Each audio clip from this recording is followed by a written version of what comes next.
They sold Dad's house in a week, celebrated over dinner, and split the cash like I wasn't even in the room. When it was my turn, my aunt slid a small box toward me and smiled. "Dad's old watch," she said. "Sentimental, right?" Everyone smirked. I didn't. I flipped it over, noticed the fresh pry mark, and opened the back. Something fell out, and the table went silent. "My name is Ava, and if you asked my family, they'd tell you I wasn't around," which is their favorite way of saying I didn't live close enough to be controlled. I moved out of state for school and stayed for work, and Dad was the only person in that house who never treated distance like betrayal. We talked every Sunday, sometimes about nothing, sometimes about everything, and he always ended with the same line, half joke, half warning: "People get weird when money gets involved." I didn't understand how literal he was until the week after his funeral, when I found out my brother Ryan and my Aunt Linda had already listed Dad's house. No one asked my opinion. No one asked if Dad had a will. They told me it was easier if they handled it, that probate was a headache, that they were just trying to be practical. And I wanted to believe them, because grief makes you crave the idea that someone else is carrying the weight. But the practical choices they made always benefited them. They staged a quick sale, took the first offer that came in, and kept me out of every real conversation by feeding me updates after decisions were already final. When I asked for details, my aunt would sigh and say, "Ava, don't make this harder. Your father wouldn't want fighting." Dad wouldn't want fighting, another phrase that sounds moral until you realize it's used to prevent questions. At the closing, I wasn't even invited. I got a text with a blurry photo of the sold sign and a message that said, "Done. We'll talk about distribution soon."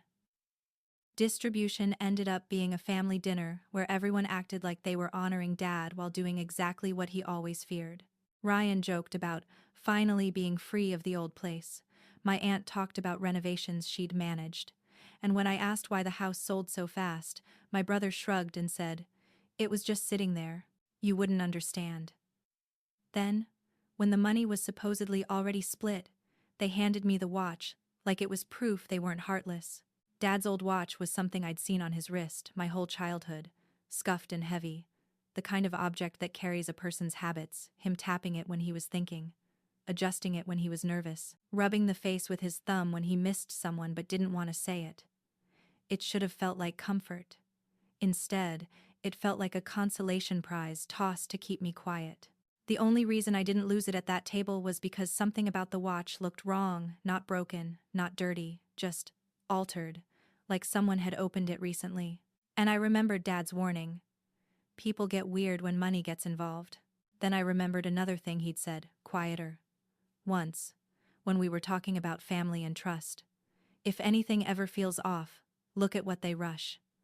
My family had rushed everything, and when I felt the fresh pry mark under my fingernail, I understood Dad had been preparing for exactly this. The first red flag wasn't even the sale, it was how quickly my family decided what Dad would have wanted the moment he couldn't correct them. 2 days after the funeral, my Aunt Linda called with that brisk, efficient tone she uses when she's already made up her mind. "We're going to list the house immediately," she said. "Not we should consider. Not we need to discuss going." When I asked, "Is there a will?" she laughed lightly, like I'd asked something childish.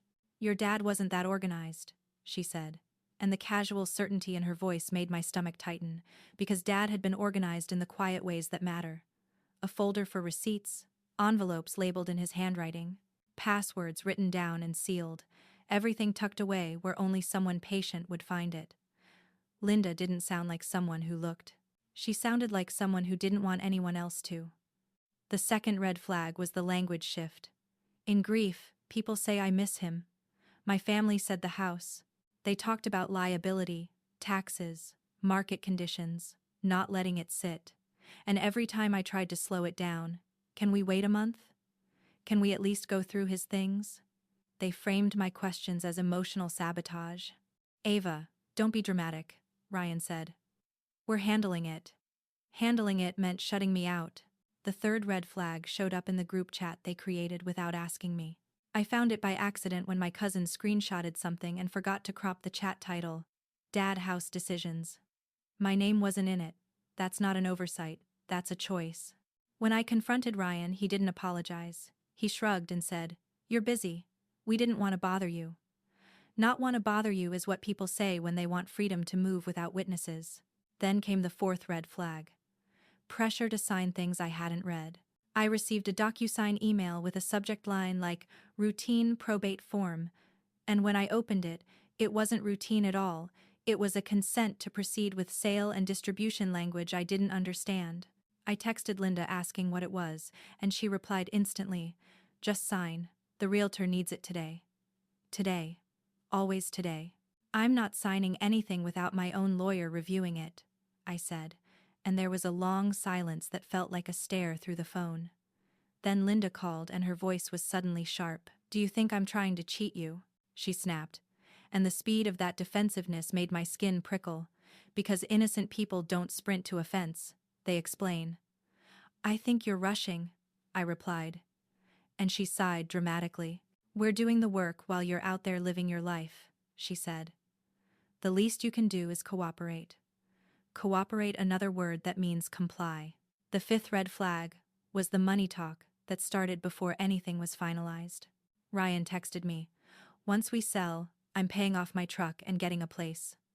Getting a place, future tense, spending before I'd even seen a closing statement. Linda said, "This will be a blessing. We all deserve something after what we've been through." And the word deserve made my stomach twist because none of them were talking about Dad like a person, only like a payout. I asked for the listing price and got vague answers. "Around what it's worth," Linda said. "Don't stress," Ryan added. "It's fine." Fine is what people say when details would make you angry. The sixth red flag came from the realtor, not what she said, but what she didn't. I called the listing agent because I wanted basic information, and she sounded surprised I was calling at all. "Oh," she said, a pause hanging. "I've mostly been coordinating with Linda and Ryan." Coordinating, not informing. I asked if there had been multiple offers, and she hesitated before saying, "It moved quickly." That hesitation felt like a door closing. When I asked for the closing date, she said it was being handled, and that phrase made me see the pattern clearer. Everyone knew everything except me, and they wanted it that way. Then there was the seventh red flag. The house itself vanished before I could say goodbye. I flew in on a Friday, hoping to walk through it one last time, to take a few sentimental things, to sit in Dad's chair and let the grief catch up, and I found the locks changed. My aunt's number was on a sticky note on the door from a locksmith, and my chest tightened so hard it felt like nausea. Linda answered my call with fake surprise. "Oh, honey," she said. "We had to secure it. You know how people are. People. Always people. Never her." I asked what happened to Dad's belongings, and she said, "We boxed everything. We'll give you something." Something, like a life can be reduced to a selection. At the dinner where they finally distributed, the red flags became almost insulting. Ryan joked about the profit like it was a lucky score. Linda talked about all the headaches she endured, painting herself as the hero. And when I asked for the closing statement, just the basic document that shows sale price and distribution, Linda's smile tightened and she said, "Why do you need that? Don't you trust family?" Trust family is the last line people use before they take something from you. That was when I stopped asking with my voice and started watching with my eyes, and that's when the watch box slid toward me across the table, like a peace offering. Linda said, "Dad would have wanted you to have something sentimental," and the way she emphasized sentimental made it sound like a consolation prize. Everyone's faces were too relaxed, too satisfied, like they believed the story was already over.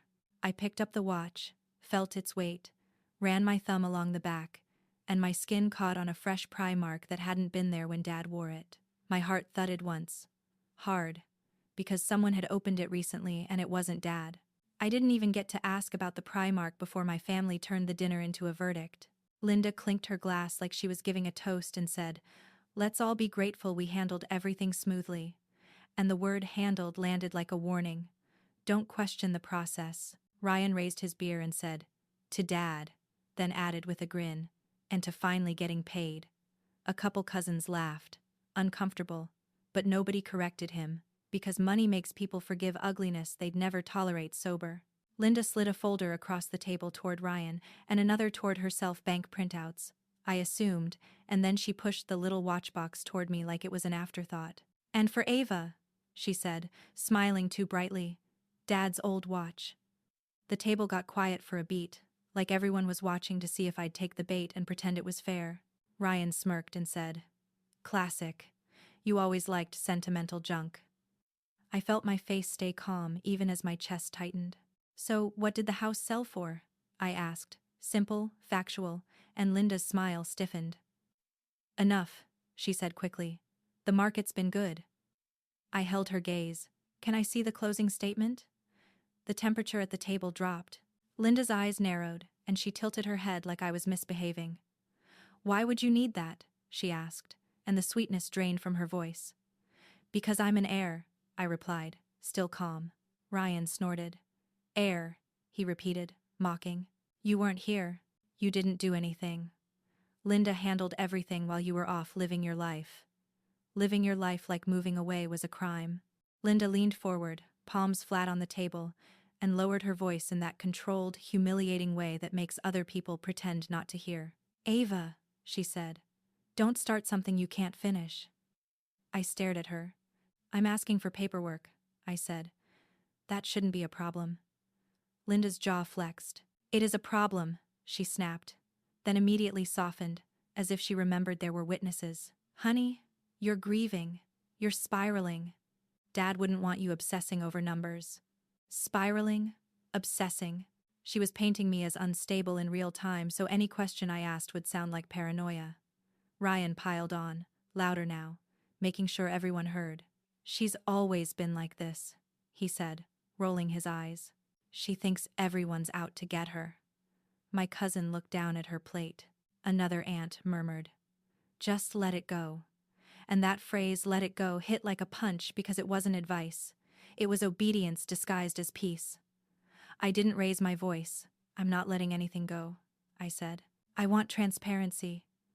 Linda's eyes flashed, and she turned the humiliation up a notch. "Transparency?" she repeated, laughing sharply. "You want transparency, Ava? Where was your transparency when Dad was sick? Where were you when he needed rides, meals, help?" The accusation was designed to make me defend myself instead of asking about money, and the table leaned into it, because judging me was easier than questioning her. My throat tightened, but I held it. "I called him every week," I said. "I sent money. I offered to fly in." Linda waved her hand like swatting a fly. "Phone calls," she scoffed. "Money," she mocked. "You think that makes you a daughter?" Ryan leaned back and said, "You got the watch. Be grateful. Be grateful." Another leash. I could feel my pulse in my fingertips as I held the watch box, because the rage wasn't just about the cash. It was about them using Dad's death as a stage to punish me for not being controllable. I asked one more time, calm and direct. "Did you exclude me from the sale process?" Linda's smile vanished completely. "Careful," she said quietly. And the quiet was worse than yelling because it was a threat meant just for me. "I can make this very ugly for you." Ryan's eyes lit up like he wanted ugly. "Yeah," he said, leaning forward, voice low. "You think you can come in here and accuse us? I'll tell everyone you didn't even show up until there was money." Linda nodded slowly, then delivered the line she knew would cut deepest. "Your father was disappointed in you," she said, watching my face. "He said so." The room went still. My stomach dropped, because that's the kind of lie you can't disprove in the moment, and she knew it. I held the watch tighter. "That's not true," I said, and my voice stayed steady, even as my eyes burned. Linda shrugged, cold. "Believe what you want," she said, "but don't embarrass us with legal threats. If you try to contest anything," she added, glancing around the table so everyone heard, "we'll make sure the family knows exactly what kind of person you are." The table murmured agreement, like a jury nodding. And that was when I looked down at the watch again, not for comfort, but for truth.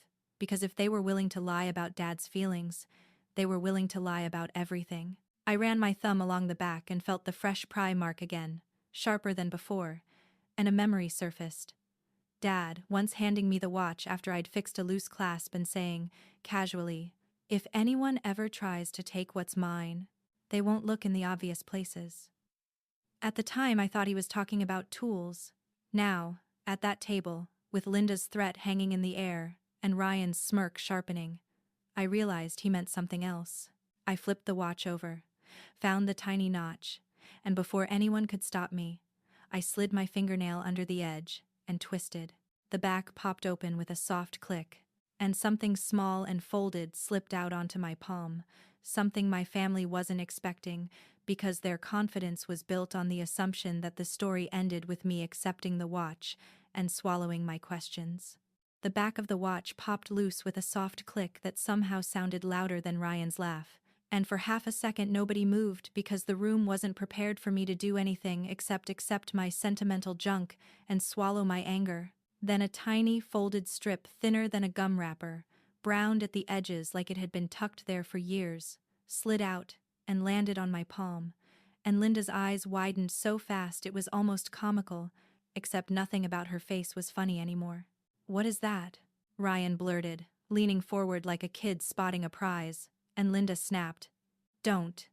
Too sharp, too instinctive, like she'd recognized it before I even opened it, like she'd known there was something inside and believed she'd already removed it. My throat tightened, but my hands stayed steady as I unfolded the strip, because the moment I saw my father's handwriting small, careful, the same slant he used on envelopes at Christmas, my anger turned into a cold, focused clarity. The first line was simple, and it hit like a door locking behind me. "Ava, if they gave you the watch, they already took what they weren't supposed to." The table went silent in a different way now. Not awkward, not polite, predatory quiet, like everyone was suddenly listening for whether the truth would name them. Ryan's smirk drained off his face. Linda's mouth opened, then closed, then she forced a laugh that sounded cracked. "That's ridiculous," she said too quickly. "He wrote notes all the time." I didn't look up yet. I kept reading, because Dad's next words were the kind that make air feel thin. "Do not trust Linda or Ryan with paperwork. Do not sign anything they rush. Go to First Harbor Bank, safe deposit box 417. Bring ID. Tell them you are the beneficiary on file." I felt my heart thud once, hard, because my family had told me he wasn't that organized. And here was proof he was organized enough to build a trap specifically for the kind of people sitting at this table. My cousin inhaled sharply. My aunt on the other side whispered, "Oh my God," like she'd just realized she'd been applauding a lie. Ryan's chair scraped as he stood halfway, then froze, eyes darting to Linda like he needed instructions. "Give me that," Linda said, voice tight, reaching across the table, and I pulled my hand back without even thinking, because my body understood before my brain did. If she wanted it, it mattered. "Why?" I asked softly, and the softness made her flinch because it wasn't fear anymore, it was control. "Because it's private," she snapped, then immediately tried to sweeten it. "Honey, you're upset. You're reading into, Dad anticipated you." I cut in quietly, and the word anticipated made the room shift again, because it implied a plan, and plans imply guilt. Ryan lunged for the watch itself like maybe the secret was still inside, flipping it over in his hands, and when he saw the empty compartment, his face went blank with panic. "You already opened it," I said, looking straight at Linda now, and Linda's pupils tightened. "Don't accuse me," she hissed, but the hiss wasn't denial, it was anger at being seen. I turned the strip over and saw there was more.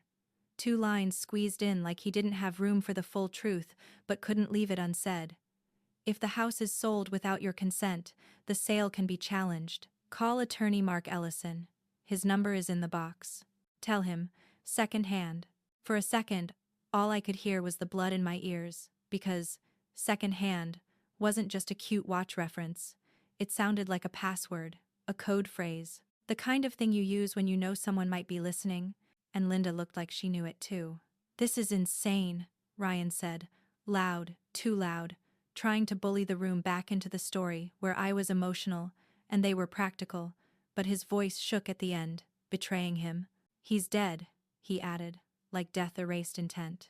"He can't challenge anything." Linda seized that opening immediately. "Exactly," she said, forcing calm, pushing her hands flat on the table as if she could physically press the truth back down. "Ava, you're grieving, you're making conspiracy theories. The house is gone. The money is distributed. Don't humiliate yourself chasing nonsense. Nonsense, she said, but her eyes wouldn't meet the paper in my hand, and that avoidance was its own confession. I looked around the table and felt something shift in the faces that had been judging me a minute ago: uncertainty, curiosity, the beginning of doubt, and Linda felt it too, because she suddenly switched tactics, a voice turning low and threatening. If you go digging, she said quietly, you will regret it. There it was again. Not reassurance, not truth, just fear. I smiled, small and steady, and folded my father's note back into my palm like it was a key. I already regret trusting you, I said softly. And Ryan's jaw clenched so hard I saw the muscle jump. You're not going anywhere, he snapped, stepping around his chair like he could physically block a bank vault, and Linda added fast. You are not dragging us through court over a watch note. I stood slowly, because standing is a kind of answer, and every eye followed me. It's not a watch note, I said, sliding the watch into my pocket. It's Dad telling me where you hid the truth. Then I looked directly at Linda and asked the question that made her face go pale enough to finally match her lies. How did you know to give me the watch after you emptied the house?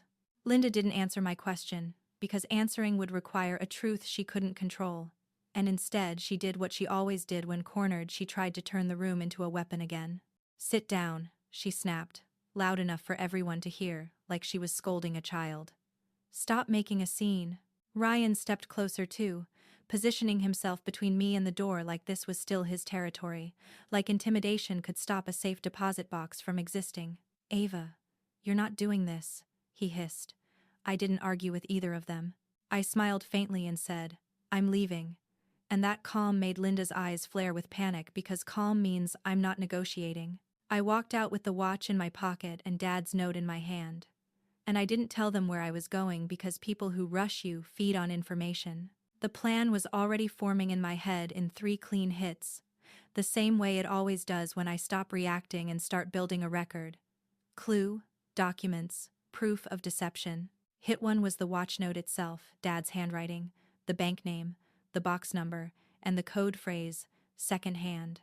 All of it photographed the moment I got in my car, front and back, with the timestamp showing the exact night my family tried to humiliate me into silence, because if Linda later claimed it was fake, I wanted the chain of custody clear. I also sent the photos to myself and to a friend I trusted with one line: if anything happens to me, this is why. Dramatic? Maybe. But I'd just watched my family threaten me over a strip of paper, and threats only happen when there's something to lose. Hit 2 was First Harbor Bank, first thing the next morning. I walked in when the doors opened, heart hammering, not from fear of the bank, but from the possibility that Dad had left me something real in a world that had tried to reduce him to a payout. I told the teller exactly what the note said, showed my ID, and said, I'm listed as beneficiary for safe deposit box 417. The manager returned with a small envelope, and a look that was polite but careful, like she'd seen families implode over vaults before. We'll need you to sign to access, she said, and as I signed, I realized how different this felt from the rushed DocuSign my aunt had pushed on me. This signature was on my terms, in a controlled environment, with witnesses who didn't care about family narratives. In the private viewing room, when the box finally clicked open, my hands shook for the first time all week, because I could feel Dad's presence in the preparation. Inside wasn't cash, not some dramatic movie stash, it was paper, the kind of paper that changes outcomes. A sealed folder labeled Ava Read First in Dad's handwriting, a business card for attorney Mark Ellison with second hand written on the back, and copies of documents my family had claimed didn't exist. A will, a property deed, history, and a letter addressed to any executor, stating that the house was not to be sold, without notifying all heirs in writing and allowing a waiting period. My throat tightened as I read Dad's letter, because it wasn't sentimental, it was protective, like he'd been watching the same patterns I'd been living through and finally decided to build me a shield. Hit 3 was the thing that made the whole story snap into place. A printed email thread between Dad and attorney Ellison dated months before he died, discussing concerns about undue influence and pressure, and an addendum that named me as primary beneficiary of the house, proceeds unless certain conditions were met. I stared at the addendum until the words blurred, because it meant my family hadn't just moved fast. They'd moved around something. I didn't call Linda. I didn't confront Ryan. I did what Dad told me to do. I called the attorney on the card and said the code phrase, second hand. And the tone on the other end changed instantly from polite to serious. "Ava," the attorney said, "I've been expecting this call. Your father asked me to release the documents only if the house was sold without your consent," he continued, and my chest tightened with rage and gratitude at the same time. "If they sold it already," I said, forcing my voice steady, "can it be challenged?" There was a pause. Then he said the sentence that turned my family's smug dinner into a mistake. "Yes. And we may be able to freeze the proceeds." Freeze the proceeds. Suddenly the money they'd already spent in their minds became a liability. I asked what he needed, and he told me. The closing statement, the buyer's details, proof I was excluded, any rush signatures. I already had part of it. The DocuSign request, the group chat exclusion, the changed locks, the dinner threats. I made a folder on my laptop labeled Dad House and started building the timeline like a prosecutor, not a daughter. Dates, texts, voicemails, screenshots, travel receipts showing I wasn't consulted. I also requested the closing documents from the county recorder and the title company, because if they sold without proper notice or signatures, it wouldn't just be immoral, it would be actionable. By the time I finished compiling, the anger inside me had stopped feeling like chaos and started feeling like direction, and I knew the final phase wouldn't be a screaming match at a dinner table. It would be a meeting in an office with paper, dates, and the one thing Linda couldn't manipulate: a legal record. And right as I saved the folder, my phone buzzed with a new message from Ryan that proved Dad's warning was still unfolding. "Whatever you found, stop. Linda's losing it. She says you stole something from Dad." Ryan's text made me smile. Not because it was funny, but because it was predictable. When you can't control the truth, you accuse the other person of stealing it. I didn't reply. I forwarded the message to Attorney Ellison and kept building my file, because every frantic accusation was another brick in the wall that would hold when my family tried to spin. 2 days later, Ellison scheduled a meeting to clarify the estate matters and sent Linda and Ryan a formal notice to appear. And the moment that email hit their inboxes, the tone of my phone changed from smug to terrified. Linda called me 12 times in an hour. Ryan left voice notes, alternating between anger and pleading. "You're blowing this up," he hissed. Then minutes later, "Ava, come on, we can talk." Because his courage only existed when he thought he was winning. I didn't take any calls. I let them walk into a room where paper would do the talking. The attorney's office smelled like toner and coffee, and the conference table was set like a quiet battlefield. Folders, tabs, stamped copies, everything neat and impersonal, the opposite of a family dinner where emotions can be weaponized. Linda arrived first, overdressed again, chin high like she could posture her way out of consequences. Ryan came in behind her, eyes darting, jaw tight, already defensive. The second they saw me sitting calmly with Ellison, their confidence faltered, because calm in a legal room is terrifying when you're used to bullying in private. Linda tried to take control immediately. "This is ridiculous," she snapped. "She's harassing us over a watch note." Ellison didn't react. He simply opened a folder and said, "We're here because the house was sold without proper notice to an heir." Linda's mouth tightened. "We had notice," she said quickly. Everyone agreed. Ellison looked at her and asked, "Can you provide Ava's written consent?" Linda's eyes flicked away. She knew. Ryan jumped in, too fast. "She just didn't show up." Ellison nodded once, then slid the first hit across the table. The DocuSign request Linda had sent, with the subject "routine probate form," and the highlighted section showing it wasn't routine, it was consent to proceed with sale and distribution. "You pressured her to sign," Ellison said evenly.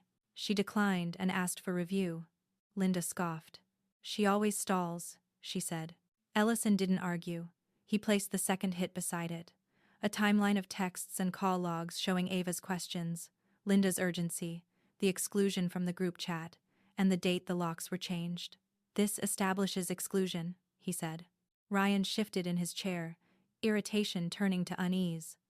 Linda's fingers tapped the table like she was trying to summon control. Then Ellison delivered the third hit, the one Dad had hidden for the moment they rushed. He placed the addendum and Dad's letter from the safe deposit box on the table, along with a certified copy of the will. Your father, Ellison said, voice calm but firm, created conditions regarding the sale of the home and the distribution of proceeds. Linda's face went pale. That's fake, she snapped immediately, because denial is her reflex. Ellison didn't flinch. These documents were executed and witnessed, he said, tapping the notarization and witnesses' signatures. I drafted them. I can testify to their validity. The room went quiet, and in that silence Ryan's breathing got louder, because he understood what Linda was realizing too. Dad hadn't forgotten me. He'd protected me. Linda's eyes jumped to the line, naming me as primary beneficiary of the house proceeds unless proper notice and waiting period were honored. Her lips parted slightly, like she couldn't make the math work. No, she whispered. That's not. Ellison slid one more page forward, the closing record pulled from the county and the title company request. The sale proceeded without Ava's consent, he said, and the proceeds have been distributed. He paused, then delivered the sentence that made Ryan's face drain. We are filing to freeze remaining funds and seek recovery. Ryan jolted. Recover? He repeated, voice cracking. You mean, yes, Ellison said. If the court finds improper distribution, you may be ordered to return what you received. Linda slammed her hand on the table. This is extortion, she barked. She's trying to steal from us. Ellison's tone didn't change. Ma'am, he said. Your father's intent is clear, and your actions are documented. Then he played the email thread Dad had written months earlier, the one where Dad expressed concern about being pressured and wanting safeguards. Linda's face twisted. He was confused, she snapped. He wasn't himself. Ryan nodded aggressively, eager for any excuse. Yeah, he was sick, he added. Ellison looked at them and asked, Then why did you rush a sale within weeks of his death and exclude an heir? Linda's mouth opened, and nothing came out, because there is no noble answer to that question. Ryan's eyes darted to Linda, then back to Ellison. And for the first time, he looked less like a bully, and more like a man realizing he'd been used as a tool. Linda told me, he blurted, voice rising, that Ava didn't care and it was fine. Linda spun on him, furious. Shut up, she hissed. And the way she said it made the truth crack through. Ryan wasn't a partner. He was a pawn. Ellison leaned back slightly and said, Here are your options. And he laid them out like a countdown. Voluntary settlement with repayment schedule or litigation with discovery, subpoenas, and public record. Linda's eyes flashed with panic and rage. You're tearing the family apart, she whispered at me, and I kept my voice soft. You did that when you sold Dad's house like I didn't exist, I said. Ryan's shoulders sagged. Ava, he began, voice suddenly pleading. Please, I already spent some of it. That line, already spent, was the sound of karma arriving. Linda tried one last threat, lowering her voice, leaning toward me. If you do this, she hissed, you'll be dead to the family. I smiled faintly. You already tried that, I said, and then I slid Dad's note from the watch across the table, the handwriting like a final witness. He knew, I added softly, and he left me the truth anyway. The money didn't magically reappear, and the house didn't come back. But the power shifted the moment the court paperwork hit, because my family's confidence had been built on one assumption, that I'd stay quiet to keep the peace. Linda tried to posture for a week, posting vague quotes about betrayal, calling relatives to recruit sympathy. But every time she tried to rewrite the story, the same question followed her now. Why did you sell without Ava? And she had no answer that didn't sound like greed. Ryan had to admit, privately and then publicly, that he'd spent his share fast, and watching him scramble to repay what he'd treated like free money was its own kind of karma. Consequences don't feel fair, but they do feel honest. The real karma for Linda was quieter. Discovery. The moment lawyers got involved, her shortcuts stopped being efficient and started being evidence, and the social comfort she'd relied on, family silence, collapsed when paper entered the room. For me, the watch became more than a clue. It became the last thing Dad ever did to protect me, not with sentiment, but with strategy. I didn't win because I was louder. I won because I stopped trusting people who rush you and started trusting records, timelines, and systems that don't care about guilt trips. The moral is simple. Sometimes they hand you the small inheritance because they think it's harmless, until you realize the smallest item is the one that holds the truth they can't bury. And once truth is documented, even family can't outshout it.